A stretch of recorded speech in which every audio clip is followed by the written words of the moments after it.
अस्सलाम वालेकुम। Chronic obstructive pulmonary disease जिसे COPD भी कहा जाता है, लंग्स की एक खतरनाक बीमारी है जिसमें पेशेंट को सांस लेने में दुश्वारी होती है। असल में COPD के मरीजों में दो कंडीशंस एक साथ लंग्स को इन्फेक्ट कर रही होती हैं। Number 1 emphysema, number 2 chronic bronchitis. तो आइए देखते हैं कि इन दोनों कंडीशंस में हमारे लंग्स के साथ क्या होता है।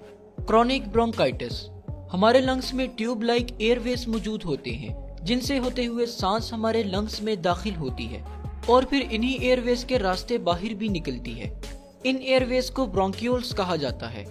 क्रोनिक ब्रोंकाइटिस में हमारे ब्रोंक्यूल्स में इन्फ्लेमेशन होने लगती है जिसकी वजह से म्यूकस ज्यादा सिक्रीट होने लगता है और साथ ही साथ हमारे ब्रोंक्यूल्स की लाइनिंग के सेल्स के ऊपर मौजूद हेयर लाइक स्ट्रक्चर सीलिया भी डैमेज हो जाते हैं। सीलिया का काम म्यूकस को लंग्स से बाहर धकेलना होता है। सीलिया के खराब होने की वजह से म्यूकस ब्रोंक्यूल्स में पड़ा रह जाता है जिससे सांस को अंदर और बाहर जाने के लिए प्रॉपर स्पेस नहीं मिलती और सांस में दुश्वारी होने लगती है।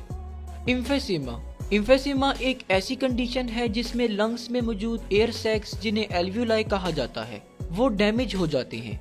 एल्वियोलाई एक किस्म के इलास्टिक सैक्स होते हैं जो ब्रोंक्यूल्स के एंड पर मौजूद होते हैं।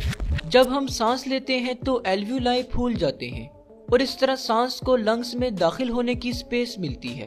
फिर जब हम सांस बाहर निकालते हैं तो ये एल्वियोलाई रिलैक्स कर जाते हैं और सांस को बाहर धकेल देते हैं। ये बिल्कुल इसी तरह होता है जैसे हम बैलून में हवा भरते हैं तो वो फूल जाता है और जब होल से हाथ हटाते हैं तो इलास्टिक होने की वजह से बैलून अपनी असल हालत में आ जाता है और हवा बाहर निकल जाती है। एम्फीसीमा के मरीजों में एल्वियोलाई के सेल्स में मौजूद इलास्टिसिटी खत्म हो जाती है जिसकी वजह से ये मरीज सांस को ठीक तरीके से बाहर नहीं निकाल पाते और इस तरह से इन्हें सांस लेने में दुश्वारी होती है। अगर किसी शख्स में ये दोनों कंडीशंस एक साथ पाई जाएं तो ऐसे लोगों को क्रोनिक ऑब्स्ट्रक्टिव पल्मोनरी डिजीज यानी COPD का मरीज माना जाता है। COPD की सबसे बड़ी वजह स्मोकिंग है। तकरीबन 90% लोगों में COPD स्मोकिंग की वजह से डेवलप होती है और ज्यादातर ये बीमारी 40 साल की उम्र के बाद इलामात जाहिर करती है। हम जानते हैं कि सिगरेट में बहुत सारे हार्मफुल केमिकल्स पाए जाते हैं और जब हम सिगरेट पीते हैं तो ये केमिकल्स आहिस्ता आहिस्ता हमारे लंग्स के एल्वियोलाई और ब्रोंक्यूल्स को डैमेज करते जाते हैं जिससे फिर COPD की मर्ज लगती है। स्मोकिंग के अलावा कुछ और वजूहात से भी COPD हो सकती है जैसा कि एयर पोल्यूशन और अल्फा-1 एंटीट्रिप्सिन प्रोटीन की कमी भी COPD कॉज कर सकती है। COPD को डायग्नोज करने के लिए चेस्ट एक्सरे, CT स्कैन और स्पेरोमेट्री टेस्ट परफॉर्म किया जाता है। स्पेरोमेट्री टेस्ट में मरीज एक डिवाइस की ट्यूब में जोर जोर से सांस लेता है जिसको देखकर डॉक्टर ये तयन करता है कि इस शख्स के लंग्स किस हद तक डैमेज हो चुके हैं।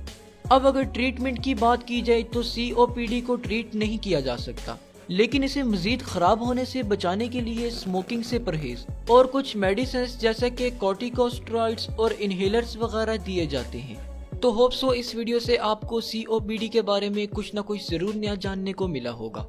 चलिए अब मैं आपको एक अमेजिंग इंस्टेंट मैसेजिंग एप्लीकेशन कलाम टाइम के बारे में बताता हूँ। कलाम टाइम पर आप फ्री और सिक्योर मैसेजिंग कर सकते हैं, वो भी रियल टाइम ट्रांसलेशन के साथ। इस ऐप पर आप HD and super secure voice and video calls कर सकते हैं। कलाम टाइम ऐप के फाइंड फ्रेंड फीचर से आप अपने नए दोस्त बना सकते हैं। तो आप भी डिस्क्रिप्शन में दिए गए लिंक पर क्लिक करके इस ऐप को जरूर डाउनलोड कीजिएगा। शुक्रिया, अल्लाह हाफिज।